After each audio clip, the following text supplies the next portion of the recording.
Todo encarnado tem um guardião na direita e um guardião na esquerda. Por quê? Porque são duas polaridades, você precisa ter os dois polos. Tá? Guardião, mentor, não é guia. Guia é o cara que vem para trabalhar através do teu corpo, usar a tua energia, o teu conhecimento. Mentor é um anjo da guarda. É que não tem asa. Alguns têm, Margarete, porque assumem o papel. Mas não tem. Mas todo mundo tem a direita e a esquerda. Então, quando vocês dois vêm trabalhar, vocês vêm com a esquerda e com a direita. Com os dois mentores. Por quê? Para exatamente defender vocês de emanações que possam afastar vocês da luz. Entendeu? É isso. Mas, pode falar. Mas os nossos guias aqui, mentores... Mentores. Eles querem mandar algum recado? Desculpa. Pra gente mesmo. Recado então, pra gente que a gente não sabe. Em seara alheia, o inteligente não se mete. Mas se vocês pudessem falar com seus dois mentores agora, eles iam dizer para vocês praticamente a mesma coisa, tá? Confiem no bom senso, sejam éticos e jamais se vendam ao sistema. Principalmente o da esquerda, dos dois, tem muita preocupação nesse sentido. Não se vendam ao sistema. Por quê? Porque é importante que vocês continuem na linha da justiça e da verdade. Entendeu? O trabalho de vocês está fluindo, então sigam esse trabalho. Mas quanto mais alguém aparece, mais o lado errado dessa equação, como a Mônica disse, mais ao lado negro da força, mais ele quer pegar vocês, ele quer sugar. Por quê? Porque eles precisam de as séculas, eles precisam de cúmplices. Senão eles vão perder a batalha, e eles vão perder a batalha de qualquer jeito. Entendeu? Então, qualquer mentor de bom senso dá esse recado. Muito bem. Agora, as coisas particulares, eu não posso falar. Não. Ô, meu querido Veludo, vamos chamar então o pessoal para doar para a Casa do Consolador, né? Que é a nossa... É isso aí, ajuda aí. Olha, o pessoal trabalha. Ajuda aí. Nós estamos no momento aqui com 52.700. Olha só. Nossa! Dobramos. Beleza. Senhora, meu Deus. É isso aí. Obrigada. Pode ter calma aí. Deixa eu dizer um negócio. Vai sair. Há um compromisso espiritual nosso. Vai sair essa sede, vai sair na época que elas estão marcando. Tá? Que elas não, nós aqui marcamos, elas acham que foram elas. Sem detrimento da obra social, porque isso é fundamental. E sem que se venda a alma pro diabo. Porque isso também não pode. Não dá. Então tem coisas que elas recusam. Eu acabo com a garganta da Mônica. Tem coisas que elas recusam porque são coisas que estão na equação errada. Elas, não vou fazer. E nós falamos, não faça. Não chega perto, não se meta nisso. Porque é exatamente para evitar que qualquer coisa venha prejudicar. Porque a Casa do Consolador, depois da morte da Mônica, vai ter a Margarete, o Reinaldo, a Bruna, a Elisa, a Shirlene, o Ernesto. O Ernesto também não. Mas para tocar. E quando a Margarete e essa turma se for, vão ter os outros. Vai ter o João Pado, a Débora, a Lígia, para tocar, entendeu? É um moto contínuo, até que tudo se encerre, porque não vai ser mais necessário. Que vai chegar uma hora, cara, que não vai ser necessário, porque a comunicação da gente vai ser através de televisão, de celular, já está se trabalhando nesse sentido. Para trazer para vocês a facilidade do contato sem a dependência do médium, que é falível. Agora, a cura, você ainda vai precisar do cara que produz ectoplasma, que vai lá e faz o que tem que ser feito. Mas vai ser muito mais fácil no planeta da Eteia. Ela é bonita, mas é chata. Como é tão assim, entendeu? Eu faço piada, ela fica olhando pra mim, acho que ela não entende as minhas piadas. A realidade é essa. Ela não vê graça. Ela não vê graça, ela fica assim. Pô, o dia que essa aqui caiu, que foi um momento espetacular, ela continuou falando como se nada acontecesse, meu. É complicado. Então... No planeta da Eteia, os médiuns lá servem para serem curadores pela produção do ectoplasma, pela captação de energia magnética, aquele negócio todo. Mas a comunicação com o plano espiritual, cara, é feita através de televisão, meu. É um aparelho que eles têm, que é, lógico, é muito melhor que a televisão. Ela falou que eles mentalizam contato com o outro lado, que tem cheiro do outro lado, que tem imagem. Porque aqui do lado dos desencarnados, a gente tem todos os sentidos que têm aí. As cores são mais vibrantes, claro, lá no terceiro umbral para cima, né? Onde eu tô já não tem tanto isso, não. Mas você tem muito mais variação de sons e cores do que vocês têm aqui. Imagina, cara, você tá encarnado e você sentir o cheiro do perfume da flor que tá o cara lá desencarnado. No planeta da Ideia já é assim. Isso vai ser assim aqui também. Entendeu? Quer dizer, quando eu encarnar na regeneração, eu não vou ser aparelho mediúnico de ninguém. Deus me livre da Mônica me usar como médium. Ia ser um horror. Ela vai se vingar de você. É, vai se vingar. Mas eu vou poder trabalhar mediunicamente com magnetismo. Que eu sou muito bom nisso, entendeu? O Veludo, para quem está aqui encarnado, tem alguma data dessa regeneração, alguma coisa assim ou não? Eu posso te falar que o futuro a Deus pertence. Tá. Porque o Emmanuel disse aí 2057. Hoje como hoje, está difícil de ser essa data. O que eu posso te afirmar com certeza. 2025 chegam 250 mil pleiadianos. Em 2027 chegam 250 mil pleiadianos. De 27 a 30 chegam mais 500 mil seres de Lira e Vega e vai fazer 1 milhão de seres de mais envergadura moral superior. Aí a Terra guina. Mas é uma década ainda paulada, vai ser uma década ainda paulada. Para vocês e para nós. Não pensa que é só para vocês que estão na terceira dimensão. Para nós da quarta também vai ser complicado. Porque muita coisa tende a acontecer. É tudo inevitável? Não. Tudo é plenamente evitável. A questão é o quanto o governo oculto vai comandar as mentes dos encarnados. E hoje está muito óbvio. Hoje você olha e você já vê quem é do bem e quem não é do bem. Você já vê isso. Entendeu? Mas tem muita gente deles em poder e isso é que complica. Eu tenho 2 perguntas. Manda. Se o Veludo estiver confortável, a Mônica ela fica bem, né? Eu tô sempre confortável. A primeira delas, eu queria que você explicasse como é que funciona a passagem de tempo no plano espiritual. Porque aqui para nós... É diferente. A gente não tá submetido à rotação da Terra na velocidade que vocês estão. A nossa frequência de vibração é mais rápida. É óbvio que o tempo aqui passa de uma forma diferente. Dependendo do vetor desse tempo que você tá, ela pode passar mais rápido ou mais devagar. Mas o tempo passa. Passa. Você tem dia e corre. Noite. Sim, você tem dia e noite. Por quê? Porque nós estamos dentro do orbe terrestre. Então, a rotação da Terra, que dura 23 horas, 56 minutos, acho que 4 segundos, agora está mais curta, mas em tese está durando isso aí, 24 horas, vamos dizer assim. Para todos os planos ela acontece da mesma forma, é 24 horas. A diferença é, a crosta pega essa irradiação com mais densidade. Por quê? Porque ela é pesada. O quarto umbral, que é discretamente mais sutil, pega com intensidade, mas não tão forte. Então, depende, por exemplo, no umbral grosso, o tempo se arrasta. Cara, aquilo é um inferno, porque aquilo se arrasta. Às vezes, aqui na Terra passou 3 dias, lá parece que passou 1 hora. Já no terceiro umbral, a coisa é mais rápida. No plano superior ao umbral, que é o plano de artes, cultura e ciência, que é onde o povo pensa, executa, cria, descobre, é mais rápido ainda.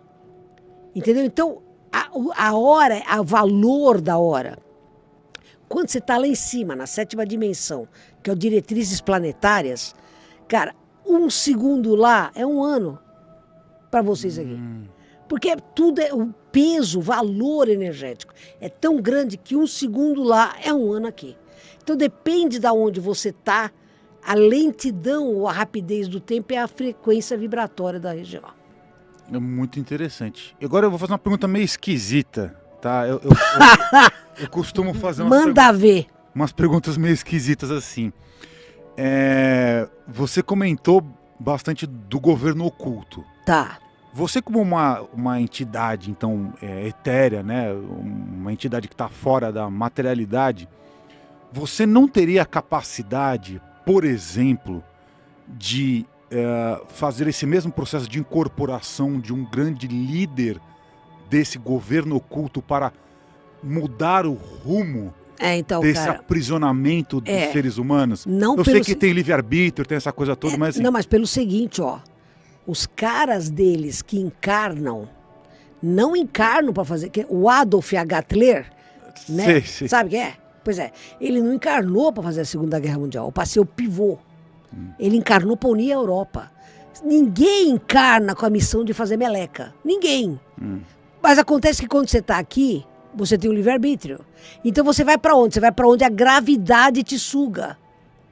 Por isso que é muito difícil você escalonar o nível. Porque você tende a ficar vibrando no padrão energético que te é peculiar, que te é conhecido. Você entendeu? Então, pra gente chegar num cara desses, você tem que passar por um exército de trevosos. Eles são muito protegidos. Muito protegidos. É que eu não sei se eu posso falar, porque eu não sei se atrapalha, mas tem um presidente de um país que acha que é o melhor presidente do mundo, o maior país do mundo, blá. O cara é vampiro, meu. Esse cara é governo oculto até não... Mas ele não está sozinho, tem vários outros. Percebe o que aconteceu com a Europa depois que a Angela Merkel caiu? Então, o que você está dizendo é que existe um exército nessa quarta dimensão, que é onde você está agora, que blinda esses humanos de grande poder, que impede que um ser de luz como você o acesse. Eu não sou de luz, cara, eu sou Exu, não tenho luz ainda. A luz que eu tenho é da lâmpada. E quando eu estou aqui com a Mônica, porque no meu plano nem lâmpada tem, é luz de vela.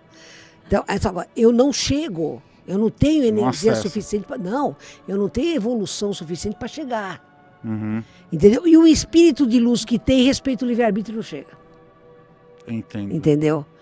Tá? Muito então, assim, você fala, Chico Xavier, Chico Xavier era a irmã Dulce, a Teresa de Calcutá, são referências de espíritos que encarnaram já com uma evolução superior.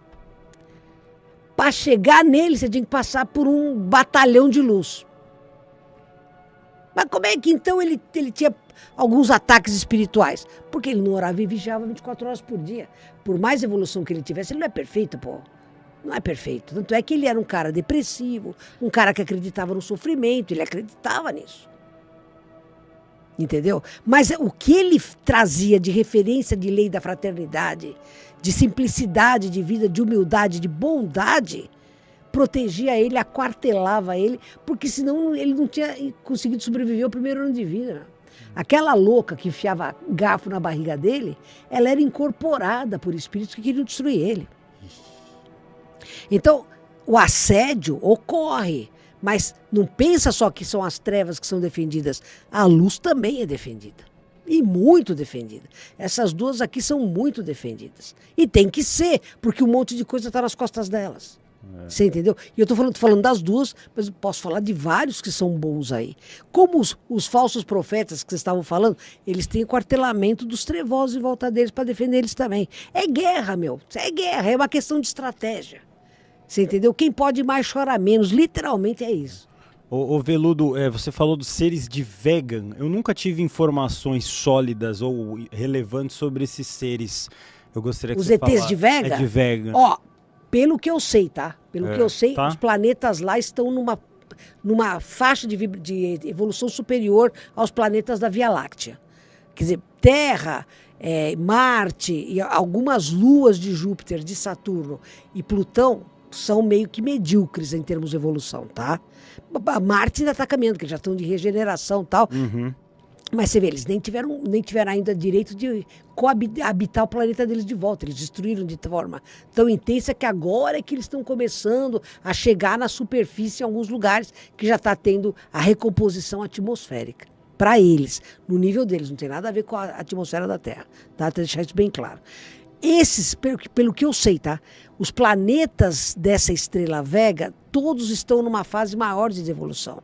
Já são planetas de regeneração, final de regeneração, a maioria já se tornando planeta feliz, quer dizer, já são espíritos de maior envergadura. Os que vêm para cá são de planetas de regeneração, mas já final de regeneração. É bem mais alto. Que é mais ou menos o nível da Shelian. É um nível... Do Tupã. Final de regeneração. A Shell está no meio da regeneração. No meio. O Tupã é que está no final da regeneração. Então já bem superior. Mas pô, eles são. Tanto é que você precisa de 1 milhão deles para ancorar a luz na Terra. São 8 bilhões de malucos, eles vão botar 1 milhão aqui. Aí você fala assim, eu preciso dessa pergunta, né? Quando falaram, você tem uma piscina, você joga um copo de tinta vermelha na piscina, o que acontece? Acontece, você muda a cor da piscina. Entendeu? Então, o que esses caras estão vindo, eles são um copo de tinta vermelha que estão sendo jogados na piscina. Veludo, bom, é que não é todo dia que a gente tem a oportunidade de entrevistar um Exu. Não é? Aqui, eu prometo que as minhas 2 últimas perguntas agora. Mas você fica à vontade, fazer conta que o programa é seu. Ai, meu. Qual foi o ser ou a consciência mais elevada e poderosa que você já encontrou no astral? Tupã. É, Tupã. O cara tem muito poder, cara. O cara é luz. Ele se apaga pra gente poder ver ele. O cara é amor, ele ama de uma forma incondicional. Então, isso é o topo. Pra mim, o topo foi esse cara. Como é que seria? O que a gente, se a gente pudesse enxergar, que forma teria essa entidade? Luz. Quando ele tá aqui com a gente, porque lá no planeta dele não tem mais corpo físico. Já não tem mais corpo físico, eles são só corpo astral. Então, o perispírito é fluidoplástico. Você empurra nele a imagem que você quiser ter. Por exemplo, quando você sonha com a sua mãe, que é um espírito que quer chegar perto de você, você sonha com alguém que você ama, tal, para você se desarmar e eles poderem dar o bote. Porque o perispírito é fluidoplástico, você dá para ele a imagem que você quer, desde que você saiba manipular as moléculas que compõem o perispírito, tá? É energia mental, isso é um negócio que é fácil de fazer, não é difícil de fazer. O Tupã aqui se apresenta como o índio que foi. Tá me fazendo falta o café. Que você nunca me dá. Eu acabo com a reclamação em público. Eu cobro mesmo, porque se eu não cobrar, quem vai cobrar por mim?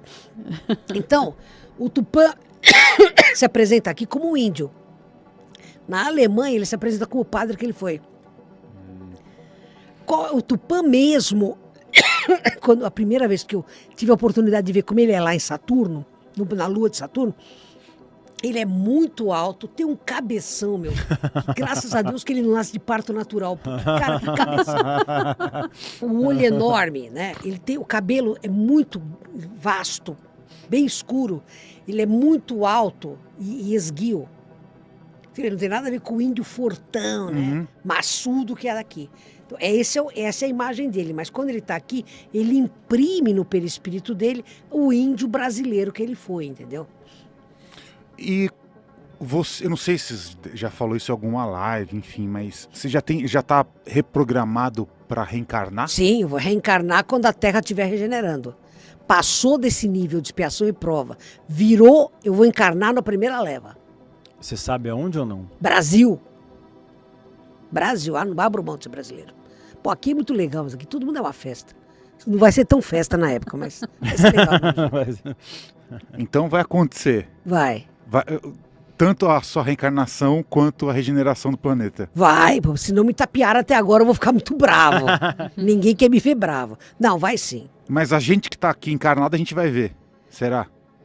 Alguns de vocês verão, outros não estarão, porque vai ter um desencarne grande. Então, alguns de vocês encarnados verão. Outros que estiverem desencarnados na Terra verão também. Só não vai ver quem for exilado. Que vai ter um exílio maçoso. Vai ser maciço o exílio. A gente aqui na faixa dos 40. A gente chega lá. Ó, chega, meu. Sabe por quê? A Mônica que fala isso aí, eu não entendo direito, mas ela fala que cada geração tem uma previsão de vida. Então, a previsão da vida de quem está na faixa dos 40 é viver 100 anos, 105 anos. Então, vocês vão ver, meu. Faz a conta, tá em 23. A coisa vai rolar lá para 57, 59. A gente vai ver você reencarnar, então. Provavelmente, mas eu não vou estar na família de vocês porque vocês vão ter problema de comprar fralda para mim, tá? Tá. Ok? Eu vou reencarnar, sim. Pô, mas aí a gente podia se encontrar, né, no futuro. Mas, ó, ia ser legal. Tem um monte de cara que eu quero apertar a mão, meu. Tem muito gente que eu admiro mesmo, que eu quero ter o prazer de apertar a mão física. Pô, falando nisso, em apertar a mão... Você encontrou com o Chico Xavier? Não tenho capacidade para isso, meu. O cara é muito bom. Você não cruzou em algum lugar? Não, já vi ele palestrar. Eu de longe vi ele palestrar, mas, sabe, eu me sinto até mal, porque o cara é muito bom, entendeu? Eu não me sinto em condições de fazer um oi pro Chico Xavier. Eu respeito muito o cara. Tá bom, eu acho que agora então, pode receber uma última mensagem do... Claro, tem mais de 8 mil pessoas assistindo. Doem Aqui, ó, quem tá com dificuldade, por favor, aqui, ó, e-mail é a coisa mais fácil. Você que tem o Nubank, Bradesco e tal, qualquer banco, é só doar. A Casa do Consolador precisa da ajuda de vocês. Nós vamos doar todo o superchat. O Gabriel parece que falou que foi mais de 3 mil, né? Ali no superchat. 3 mil dólares. 3 mil dólares? É. Então, já é... O dólar tá 4 e pouco, aí eu sou ruim de... O dólar é melhor que o real, né? É bem melhor. O que é pior que o real? O peso argentino. Então, doem, que é muito importante. Esse capítulo inteiro vai ser doado para a Casa do Consolador, que vai estrear 2, 3 e 4 de agosto de 2024 e vai ser fantástico. Nós vamos mostrar lá tudo, né? Vocês vão ter que estar lá, meu. É verdade. Tem que estar lá. E também assim, nós temos no site da casa, para quem quiser, nós temos lá livros, o livro do veludo. Do veludo. Da semente ao fruto. Isso aí. Que está lá, tem outros livros. Ficou bonita a camiseta, né? Ficou Eu boa. gostei também. Tem outros livros que podem, tem cursos, tem camisetas, ou seja, tudo isso ajuda a casa. A música dela que... Tem no meu site. Ela pode Margareth não deixar falar Áquila. palavrão, mas ela canta pra caramba, essa mulher, né? Margareth Eu Áquila. conheço ela de cantar. Ela cantava lá em Fontainebleau. Conheço ela de lá. Já conheço ela de antes, porque a gente veio de um planeta pra cá juntos. Depois eu conto esse podre pra vocês fora do ar. Mas em Fontainebleau, essa mulher cantava, era uma menina, uma tica de 14, 15 anos. Cara, ela cantava, ela era fenomenal. Tanto é que ela foi cantar pro Luís XVI. Caramba. A Maria Antonieta ouviu falar dela, né? A Toninha, e pediu para levarem ela lá para cantar lá ela cantou em Versailles. Cantou com a orquestra, era cravo, né? Cantou com eles, com violino, ela deu um show. Mulher canta, viu? Essa mulher canta. Quando a gente sente esse arrepio quando ela canta, que vem trazendo dessa época, né? Na verdade, ela a música, como ela canta por amor, né? Ela movimenta as moléculas e as energias que estão nos seus campos áuricos. E para as pessoas que têm verdade no coração, aí reverbera, daí se arrepio. Legal. Incrível. Falei bonito, hein, Margarete? Falou. Te devo essa. Teve o café que você nunca me dá. A gente pede desculpas também, que a gente até tem uma máquina de café, a gente só não sabe usar, eu acho. Você pode ficar tranquilo. Ela tá me enrolando há 3 anos. 3 anos o cafezinho? Ô, louco, hein, Margarete? Malvada. Bom, foi muito... Eu falei pra Mônica, se eles quiserem eu vou estar com vocês lá, porque eu gosto de vocês dois. Não preciso fazer força para gostar de vocês dois. E quando vocês precisarem, pode me chamar. Ótimo. Tá? Eu tô aqui para apoiar o que é verdade. Tá bom? Muito bom. Gratidão eterna. Obrigada, Veludo. Muito obrigado por tudo. Para quem ajudou Desculpa. aí, todo mundo sabe, é só me chamar. O que eu mais faço hoje é correr para quem me chama. E eu sou extremamente feliz por causa disso. Tá bom? Aprende. Vocês me trouxeram uma coisa. Amar não dói. Amar o próximo é bom pra caramba. Tá bom? Então salve aí vocês. Salve aí. Salve. Obrigada. Nada. Bebê.